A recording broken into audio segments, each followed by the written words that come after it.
From the Lube & Go Studios, it's Sports Talk. Here's your host, Steve Kaplowitz.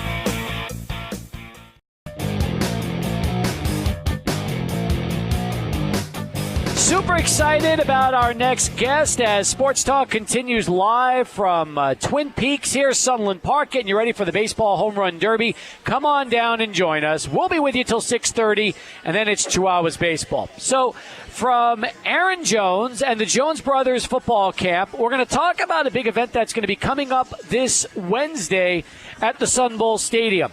Now, Casey Conda is with us right now, and she is someone that is here, I believe, for the very first time in El Paso, yes. Correct? Yes, absolutely. Well, it's great to have you here, and I was told that your relationship with Aaron and Alvin Jones Sr. dates from the last couple of Super Bowls where you guys had a chance to meet. Exactly. That's exactly where we met. Yes, I was also invited to the Steinberg Super Bowl events, and I happened to meet them. We started talking. First, I actually met the guys first, which is funny. We met over eating, and just started talking, and then, he's like, I want to take you to meet, we talked that we're both military, and he says, I want to take you to meet my mom and dad, and I talked to them, and we talked about life after sports. And then when I saw him this year in Minneapolis, we said, you know what, let's do it. Now, were you in the military as well, or just a military brat? No, I was in for 12 and a half years in the Air Force. Oh, were you really? Yes, okay. I was. So when you were out of the military after the 12 and a half years and you started getting into the business world, was sports something that you immediately gravitated towards? Well, when I was in the military, I played soccer for the Air Force for many years. In Nellis Air Force Base in Las Vegas and overseas. And then when we were overseas, I was the coordinator for all the tailgating games between Germany and England for over 6 years. Oh, wow. Yeah. So I was a coordinator for all the tailgating games for basketball and football. So I've always been kind of in sports in some degree. Now, did you grow up in the Chicago area? I did. Okay, so growing up as a Chicago sports fan, what was the big thing for you? Was it, It was the Bulls. Bulls, NBA. I was a season ticket holder forever. Okay. Yes, I was like a Bull fan, to the death. Long before Michael, back when you were talking about Reggie Theus, Orlando Woolrich, and some of those Bulls teams, when really they were first coming to prominence in the 80s. Right, but I didn't come a season ticket holder until right before Michael came, up until he left. As a matter of fact, when he left, I threw in my tickets. Oh, really? Yes. That was it. So you never got to watch. You said no Tim Floyd ever for you. Nah, Michael was it for us. I mean, it was hard to, when you have season tickets, if you're not a big corporation, you spread the tickets amongst people. Yeah. So when those big games were gone, people didn't want to go to those games. Everybody wanted to go to the same 7 games. What was it like watching a Bulls game at Old Chicago Stadium? Oh, wow. That was just the best ever, because it was just, the half times were just explosive. We were just Michael, it's so funny. I just have to dial back. I just saw Scottie Pippen like a couple weeks ago in L.A. It was about a month ago. And, he looked like just yesterday. He just looked the same, but, just the whole, Pippen, Jordan, Rodman, that whole, I just have never seen another team like that. I know. And there's so much comparing now the Bulls to the Warriors. Did it bother you when you were starting to hear a lot of that this past season? And I'm a LeBron fan, but yes, it did. Because that team will never be duplicated. I know. But some people look at the Warriors, they put a super team together, and they would love to see this Warriors team go up against Michael's Bulls. Right. And we took hours and hours of shows on this topic. And right. We try to explain to people it's a different game now. It's a different game, exactly. And the other thing, too, is I hear a lot of people talking about super teams and this should be illegal. And, I said, what, if the NBA wants to cut the super teams, all they have to do is make it so that they can only win so many so many championships. Because that's another big thing, too. I think a lot of questions come up about they shouldn't be allowed to win. All these super teams shouldn't be allowed to win so many games like that. Casey, get comfortable, because we're going to come back from the break and we're going to talk all about why you're here right now, the company, and really what has led you to El Paso. Okay. So, fantastic. We're live, Twin Peaks, Sunland Park. Stay with us. Sports Talk continues. Final 30 minutes next, right here on 600 ESPN El Paso. All right, here we go. Back live. Twin Peaks, Sunland Park, our home. We've got the Baseball Home Run Derby coming up in a little bit, which is why we are here today, giving you the opportunity to watch the Home Run Derby tonight and the All-Star Game tomorrow with the Twin Peaks girls. Matter of fact, it's also Bikini Week. That's right. They celebrate summer here at Twin Peaks as they trade in their traditional plaid for their favorite swimsuits. Gives you a chance to party here at Twin Peaks, Sunland, and East as well at Twin Peaks at the Fountains. Now, we have been chatting today with a variety of guests, including Terry Cashman, who joined us in the first hour, Aaron Jones in the second hour, and now we've got Casey Conda with us right now. Now, Casey's amazing because if you look at her business card, there is nothing this woman does not handle. And I mean this. She is a keynote speaker, brand strategist, live stream broadcast curator, consultant, influencer, publisher, ghostwriter, brand ambassador. She's got custom workshops, social media, women, celebrities, sports, pro athletes. What is it? I'm a multi-hyphenate. Is that how you would describe how you've crammed everything into that business card? It's unbelievable. I'm a multi-hyphenate. I believe it. And you're here in El Paso because you're going to actually talk on Wednesday and discuss what really life is like after college athletics to a lot of these athletes that maybe aren't thinking about that while they're working on getting their degrees and also performing in the various sports like we have here at UTEP. So we talk to not just high school and college, but also pro athletes. We bring them together in one room, and it's kind of like an accelerated life skills lesson. Okay. Life After Sports talks about what are you going to do before, during, and after sports. Because as we know, so many athletes get hurt, or they change ideas, or change jobs, or change careers or whatever, and it's like, I just see so many of them that are lost, and a lot of times it's because they got hurt or what they didn't know what they were going to do after college, or even, like you said, they may get hurt while they're in the pros, and it's like, what do I do now? Now we do know that there are transition programs, especially for some of the professional athletes, but all of them don't have privy to that, especially some of the older athletes. So we put in place Life After Sports to that's that gray area that's going to catch everyone. So we talk about careers. We talk about scholarships. We talk about alternative jobs. We talk about entrepreneurship. And those are the health, all of that. What's the biggest fear that you find that most athletes will tell you that they don't think about during their careers, whether it's college or pro or even high school? What do most of these athletes are not really thinking about? Health and finances.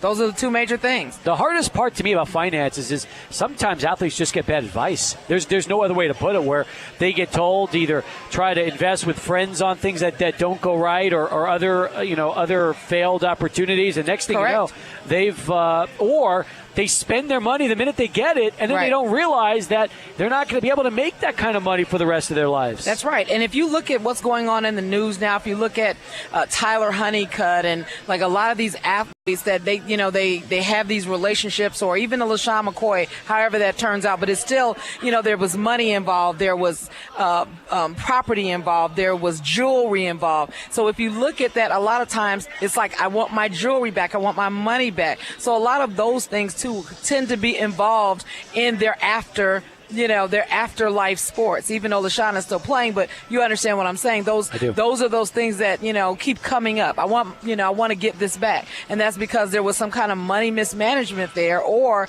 something that caused them to still want to go back and try to fix something. So you advise the athletes, like you will on Wednesday, about their options, and hopefully they listen to what you have to say. Because I bring in other people. I moderate. Okay. I bring in other people to be on the panel, other athletes and other entrepreneurs, sports entrepreneurs, to talk to them about this is what happened to me, and this is what happened to me good, this is what happened to me bad, and here's where I am now and how I'm fixing it. Oh, that's terrific. Who are some of the people that are going to be coming in with you on this? So of course we have two panels on Wednesday. We have the entrepreneurs. We have Louis Reynoso, who runs 3D Athletics. He's also trained some. He's an El Paso native, and he's trained some professional athletes. But he's a sports entrepreneur. Okay. He took his money and invested it into, of course, training athletes. We have Zach Marbury. We tried to get his brother, but we ended up, we tried to get Stefan, but we ended up with Zach because they have a training camp together where they train young athletes, and they have a training camp in China where they train junior NBA players. I admire Steph. Steph years ago came out with a shoe for Payless for like $10, and that was when everybody was coming out with $150, $200 Jordans, and all of a sudden the Starberry's showing up at Payless, and I'm thinking to myself, great idea for you're finally giving kids a chance that they won't be able to have to save up for so they months won't and have months. to buy the Zoe 200 for $500. That's exactly right. That's exactly the big. The Zoe for a $500 Zoe shoe. And I love when LeVar Ball says you're not a big baller if you can't afford a $500 shoe. Yeah, I thought. Let me guess. Ball's not going to be here on the panel on Wednesday. No, but we did invite one of his coaches in Chicago. But no, I don't think he will be here. But we also are bringing in Dr. Angela Wheeler, who's a Olympic physician. So she also talks to athletes about the importance of, and she used to be a trainer, but she's a doctor now, and she's been at a lot of Olympics. Talk to them about the importance of staying healthy, mentally, physically, because a lot of times, have you seen how many athletes are saying they have depression right now? Yeah, there's a ton. Suicide, that's so important. Casey Conda with us as we continue here on Sports Talk. Now, I'm happy you brought up LeVar, just for the simple fact is this. I've never asked somebody that is like yourself, and that is a sports entrepreneur who's made your career in this business, is what he's done through his sons and essentially establishing his business through his sons, good or bad for sports, in your opinion? I don't want to say it's good or bad, but I think he's a marketing genius, though. He is. I know that wasn't a question, but I wanted to throw that out. He's got everybody talking about him. Of course. He's a marketing genius. I don't know if it's good or bad for sports, but I think that he has hurt his sons a little bit.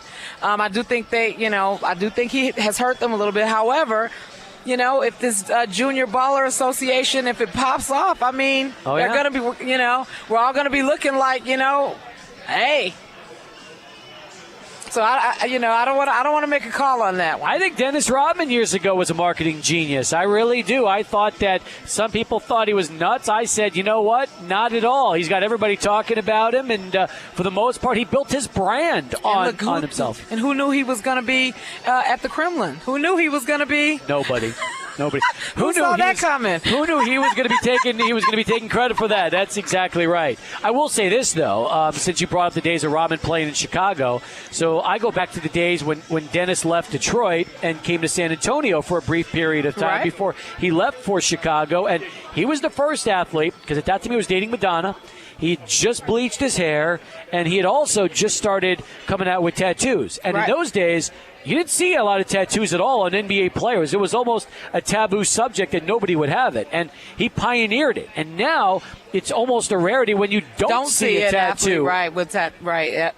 It's crazy. So there's an example of a guy that, some people said, oh, he's crazy, he's freaky. Well, no.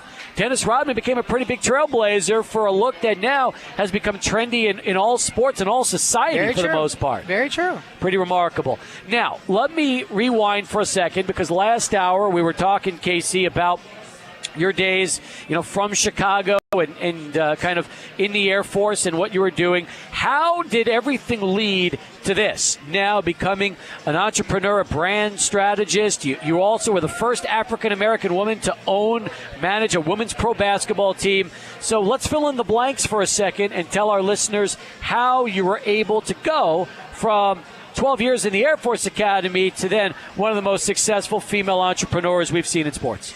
Well, one of the things is that I'm just one of those people that are wired to win. So, every day I wake up, how do I outdo my yesterday?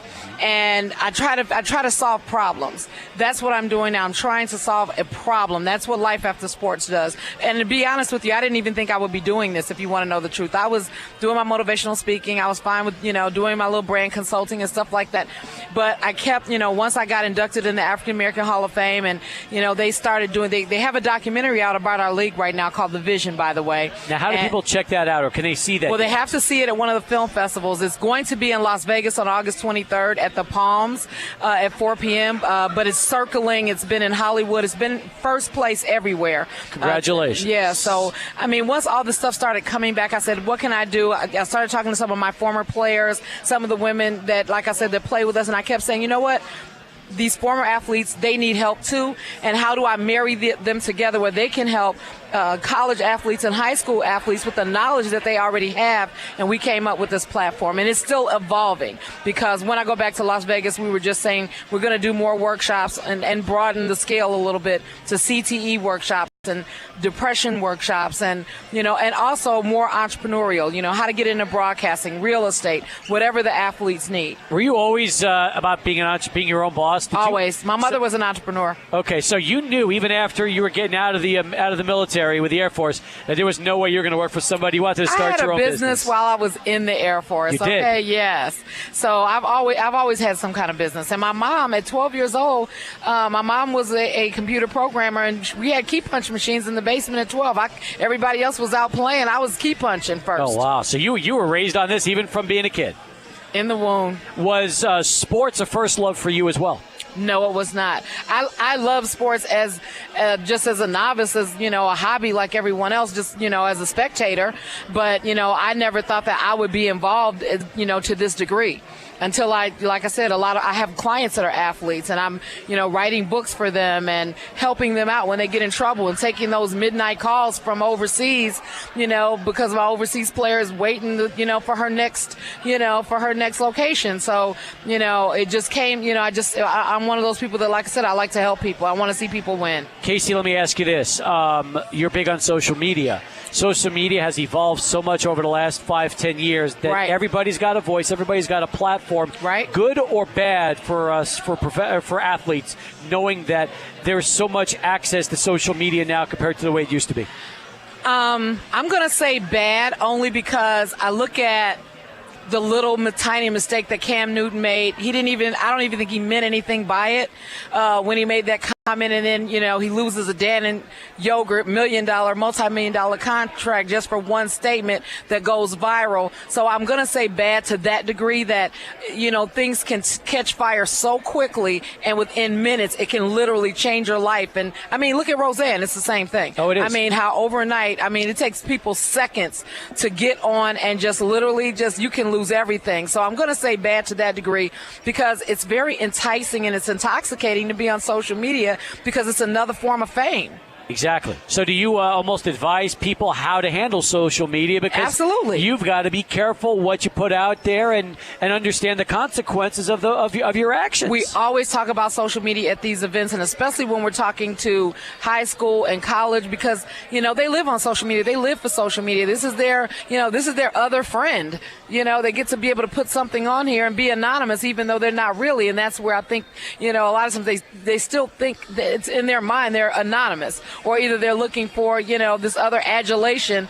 And like I said, if they make one misstep, I've seen them, put a weapon, or their friends have a weapon. Or, look at what happened with Michael Phelps. We can go on and on and on, how one misstep can ruin everything. If people want more information about you and what you're about, where do they need to go online? They can go to KCBizBOSS.com or lifeaftersports.biz. Okay. And I'm KCBizBOSS on all social media. Follow Casey on social. I'm following you on Twitter as soon as we get done. Okay, KCBizBOSS. KCBizBOSS. There you go. BIZBOSS. That's right. Great to meet you. Thank you. Nice to meet you. Enjoy yourself in El Paso. I will. Thanks for the time. Okay, thank you.